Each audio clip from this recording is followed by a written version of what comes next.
Hello, James. My name is Zoe. What do you do? I'm a graduate student at Berkeley. I don't go to Berkeley, although I aspire to. Right now, I'm a digital artist. Mostly, I just try to sell my personal art on the back of skateboard decks and posters and ties and stuff. Have you ever felt passed over for an employment position based on your appearance or the way you speak? No. That's good. I have. I have experienced that. Especially since my disability. Before my disability, getting a job was fairly easy. I never had a moment of unemployment, but since the disability, having to help people see past that, it takes a lot more energy than just showing them that I'm able to do their required tasks in a timely manner and in a safe way. So can I just ask you to explain the disability a little bit more? I was in a car accident. Right, yeah. I had spinal injuries, nerve damage in my arms and leg, and I hit the steering wheel with my head.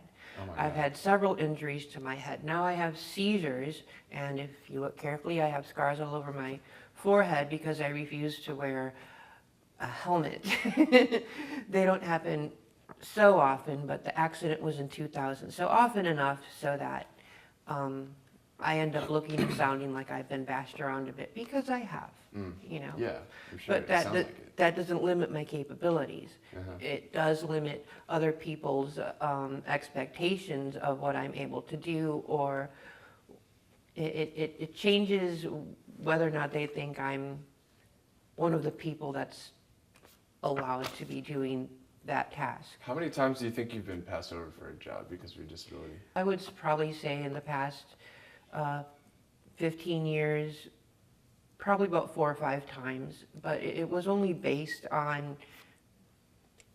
me not being the sort of person that they want doing their work, not because I can't do the work or do it well. When I've spoken to people online to do work for websites, when they hear my speech impediment, it's pretty tough to get past that. Have people told you, but say someone is interviewing you for a job, but has that come up in conversation? Oh, yes, yes. What have they said? Are you able to do the work? Will you be able to be here? Are you going to be able to be well enough to produce what I need produced?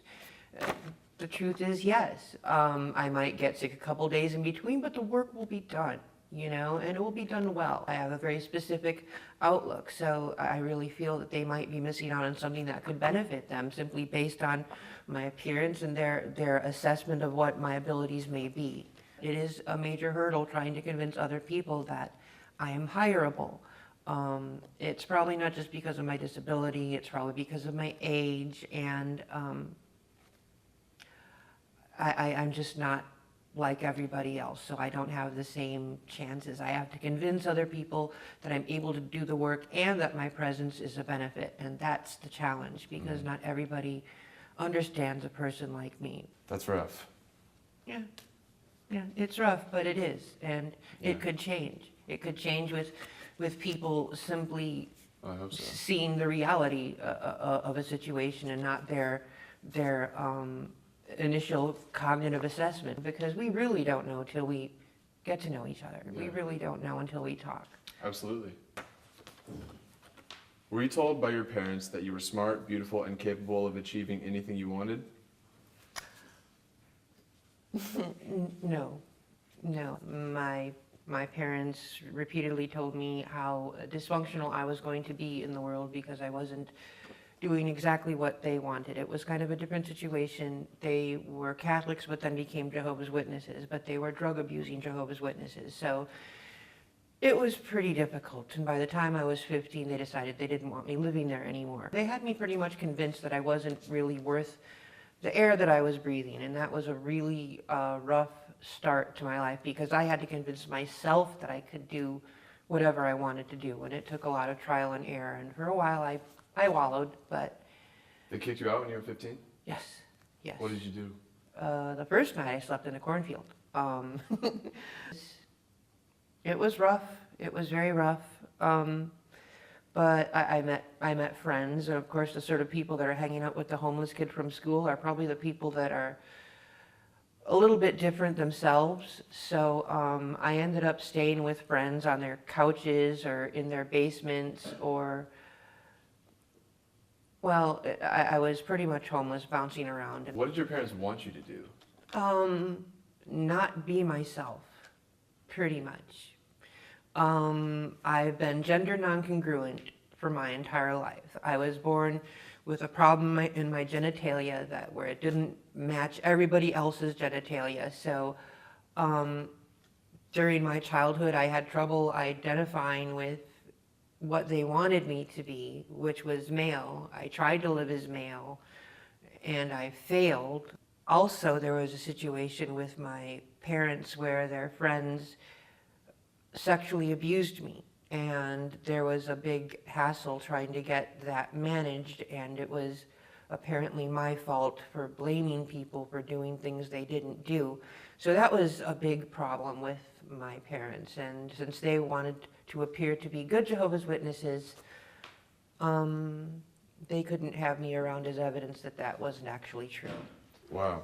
Okay. And then the follow-up. Well, we pretty much touched on this. How did this impact? I guess this would be your parents not telling you were smart, beautiful, and capable of achieving anything. How did this impact where you are today? I mean, Well, there was a long period where I had to figure that out myself, and it took people in my community, specifically that counselor, the man that owned the insurance company that eventually gave me a job at 16, the people that decided to let me live in their place in spite of the fact that I was underage. Other people saw that I was capable, and it just took a longer start to get to the same place. So I think I'm there, in spite of not having that push. Did you have that push? Did your parents tell you that you were beautiful and smart and capable? yeah. Have you ever been a victim of physical violence based on your gender? No. Have you? Yes. Yes, I have.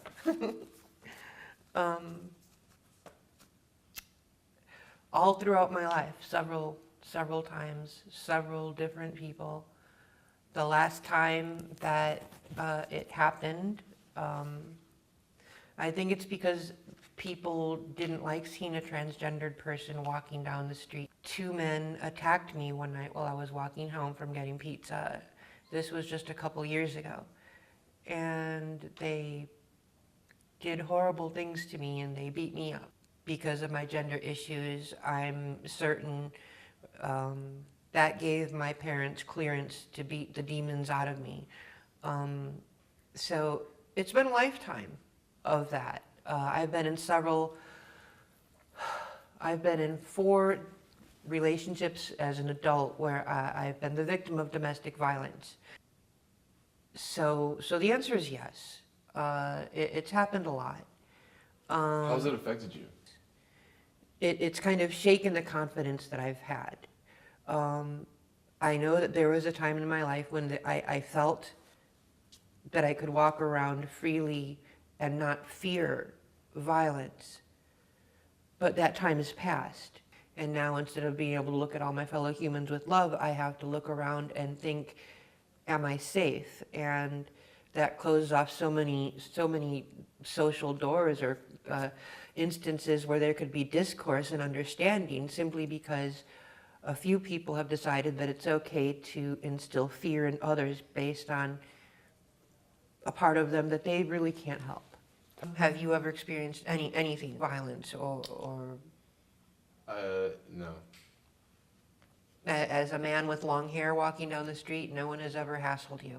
You know, I've gotten told I look like, or I've gotten called a hippie plenty of times. There's just absolutely nothing offensive to me about that at all. Just couldn't care less when someone calls Okay, me a hippie. I'm a hippie. and then, you know, of course, Jesus. I get Jesus a lot. Really? Again, just not offended. Really, to be Do you center. feel invisible in the world as you move about? Like you know you're safe and you don't expect violence, verbal or emotional or physical of any sort?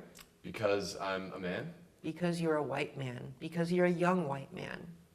Yeah, I'd say that's true. I feel relatively safe as I move through the world. I mean, well, it depends on which world you're talking about, I guess. Right? All of them, just All of the worlds. the world. You can walk down the street and no one will see you. They'll see a young white man and he will have all the chances in the world and he will be safe for the most part. As much as any of us is safe. Is that correct or incorrect? If someone attacked me and I experienced violence because I'm a young white man, I mean, and I knew it was because I'm a young white man, yeah, I'd have to say I'd be pretty shocked. Was it assumed from a young age that you would go to college? No. No, it was barely assumed that I would go to school. My mother was the first person in her family to graduate from high school.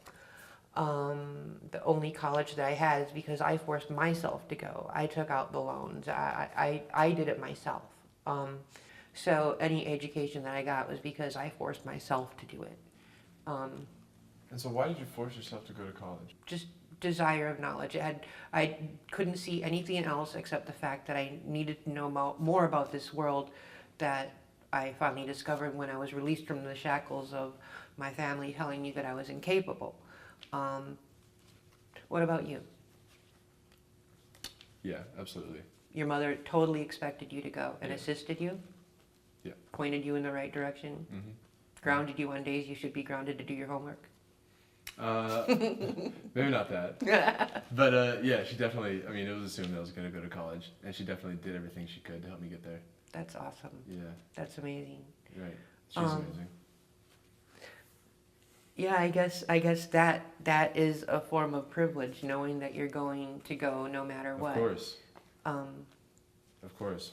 It's a huge form of privilege. I didn't think that I was supposed to go to school, or that I could.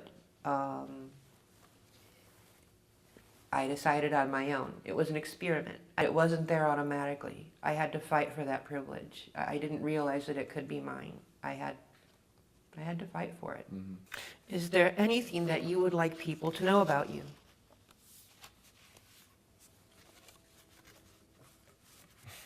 No. No, sorry, I'm just being an asshole. I want people to know that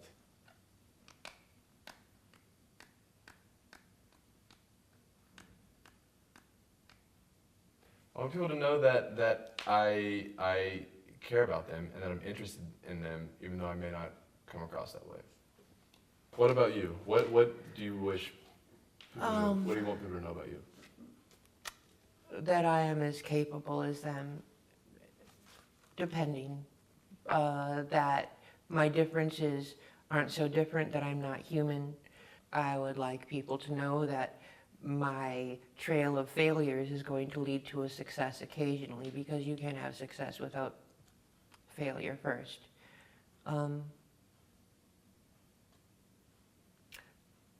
I would like them to know that my specific view of the world is unique and interesting and a necessary part of our experience as a species. Well, James, what do you think privilege is? Privilege is, I think, it's traits that you possess, usually, I think, somewhat naturally from your environment that you grew up in. It's either the way you're born, who you're born as, the environment you grow up in, socioeconomic status, and it's all these that determine how far I think you're going to be able to go in the world, and how successful you're going to be, how many doors are open for you, and really, unfortunately, I think the saddest thing to acknowledge is that it a lot of the time determines your self-worth. I wonder if I would feel the same if I were a tall, young white man. I wonder if I would see the same thing. My idea of privilege is a little bit different because I have had the opportunity to be different people. I have experienced the world as a young, healthy man. I experienced the world as a young, healthy woman. Also as a disabled woman that is no longer attractive or desirable. Also, as a poor person, I experienced the world as a wealthy person for a while, and I experienced the world as a homeless person. I have seen the stratification of privilege, and I have seen myself gain and lose privilege. I never really thought of it as privilege. It was more about fear of being in an environment or not having the fear. I lost my keys to the world when my body changed, when my age changed, and when my physical ability changed. I didn't realize that this thing called privilege existed so strongly and I would lose it until it was gone. And then when I had fear walking down the street, I realized that I had lost something that had given me the ability to walk down the street without fear. I had lost